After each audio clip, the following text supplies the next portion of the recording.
Rap, gangs, gun violence, these are words that are often mentioned in tandem. These words are also synonymous with Chicago, a crime-ridden city that has claimed numerous lives and squashed countless dreams. 17-year-old Jakira Barnes, alias K.I., a notorious female assassin and rap sensation Davon Bennett, alias King Von, are among the many lives claimed by the Chi's gangbanging culture. While fellow rapper Timothy Leaks, alias Lil Tim, was charged with King Von's murder in 2020, K.I.'s death is shrouded in mystery, with no one being formally charged to date. Street rumor has it that King Von was responsible for K.I.'s murder, thanks to their gang's history and a public spat on Twitter. However, private Twitter messages between the two paint a different picture that leaves one wondering. Was King Von truly responsible for K.I.'s murder? Was their beef on Twitter enough to point to him as K.I.'s killer? And is it at all possible that the pair might have actually been in a romantic relationship? Here, we separate fact from rumor.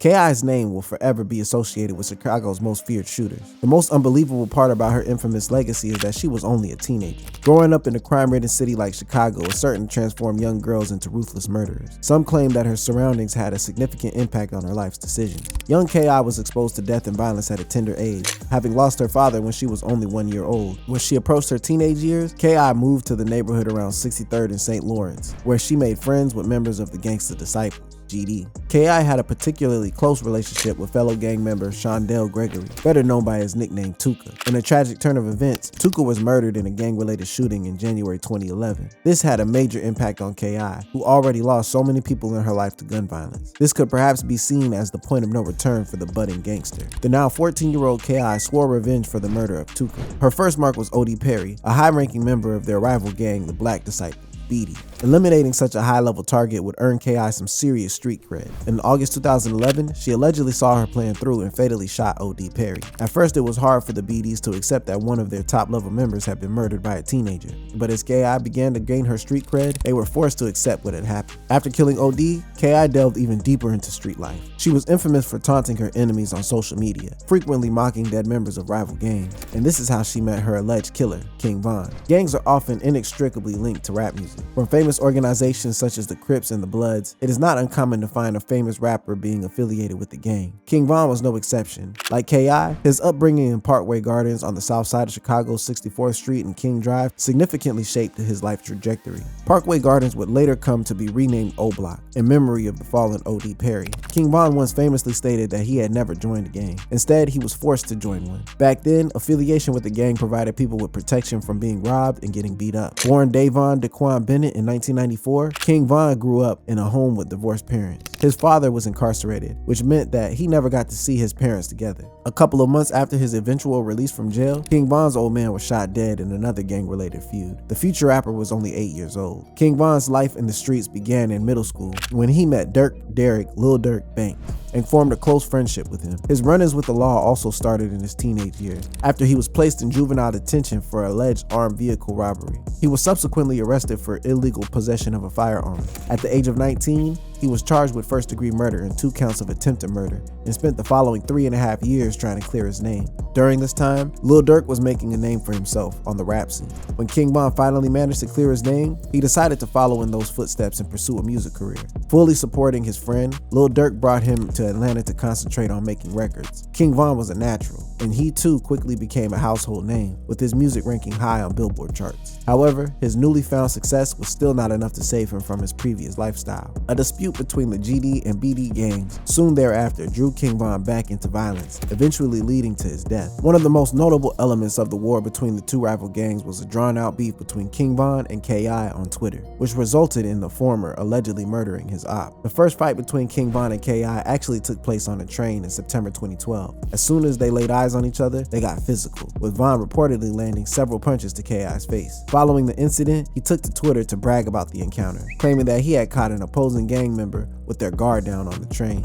K.I. followed suit, tweeting that she had in fact injured her arm and ear. However, she did not directly say whether she had been in a fight. She then tweeted that she only had a bruise on her face and was not concerned because her .40 caliber firearm will put a hole in her enemy's head. This series of tweets marked the beginning of the pair's frequent communication on Twitter. They would interact on the social media platform again just a few days later. This time, however, the beef appeared to be abating. K.I. tweeted, "Retweet if you think I look good," which King Von surprisingly did. This This was strange because the two had been in a fight just a few days earlier. Aside from that, the two were members of rival gangs engaged in a deadly feud. Making friends with the enemy would almost certainly result in retaliation from one's own gang. The theory has been put forward that this might have been part of a larger plan to eliminate K.I. The BDs were, after all, still out for vengeance over the death of O.D. Perry. King Von continued his apparent campaign to get close to K.I. This was evident when she was involved in yet another train altercation. This time, the scuffle was with Lil Scud, an O-Block member who was a close friend of King Von's. K.I. was quick to make her feelings known, tweeting that she had beaten up Lil Scud and followed up with a warning to King Von not to mess with it. Von did not respond. K.I. tweeted him directly, repeating that she had beat up Lil Scud all by herself and that he did not even get a punch in on her. King Von eventually replied, but instead of giving back the war vibes, he doubled down on his previous love interest. He insisted that K.I. was not lame and that he may be in love with her. This was a strange response. It is unusual for gang members to respond kindly when one of their own is attacked, let alone profess their love for the attacker. Things were even more intense in their DMs, where the flirtations continued. King Von told K.I. that he wanted to change and upgrade her. The conversation escalated further and became sexual when he expressed his desire to hook up with her. K.I. appeared surprised, forcing King Von into a climb down of sorts. He responded the following day, claiming that he had not sent the previous sexual message. King Von would, nonetheless, go on to tell K.I. that he really liked her and that when the gang war in Chicago was over, they would be together. At this point, she started to become suspicious of his motives and asked him whether he heard a rumor that O-Block was attempting to assassinate her. Von confirmed the rumor, but insisted he would never kill her because he thought she was actually cool. What was particularly intriguing about their social media interactions was that K.I. always seemed to stir up trouble. King Von, on the other hand, often ignored her trash talk and tried to remain friendly. For instance, she once tweeted a diss to the late O.D. Perry, a former member of King Von's gang. Instead of retaliating, he took on a diplomatic tone, telling her that it was tweets like this that always got her into fights. It was now obvious to everyone that King Von was attempting to gain K.I.'s trust. How else could bitter gang rivals who were once involved in a physical altercation become so friendly? In a documentary about K.I.'s life, one of her close friends revealed that she has always been skeptical of King Von, and that she suspected he had only wanted to set her up to have her murdered. Since K.I. herself was one of the most feared shooters, killing her would require a different strategy, which would entail gaining her trust in order to get close to her. However, this plan never really bore fruit, mainly because K.I. did not fall for King Von's advances. Instead, she continued to diss him and his gang on Twitter, mocking their deceased gang members like J Money.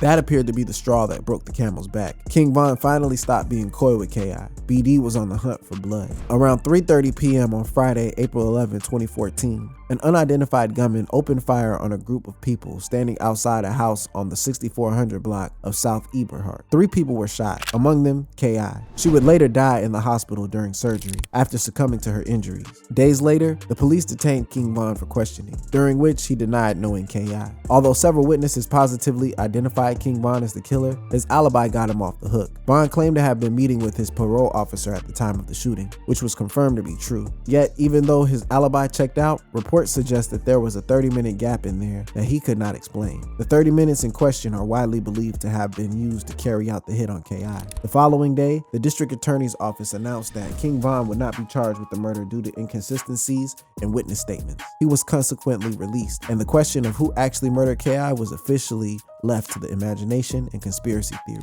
Von would eventually meet his own death on November 6, 2020, following a gunfight between his crew and that of fellow rapper Quando Rondo. In 2021, the mystery surrounding Jakira K.I. Barnes' death seemed to have finally been unraveled after the release of sealed police documents. According to the police, King Von was responsible for the hit on K.I., but they were forced to throw the case out due to insufficient evidence. With this gap in the legal threshold and taking into account King Von's denial of his involvement, K.I.'s murder remains as mysterious as her relationship with Von on social media.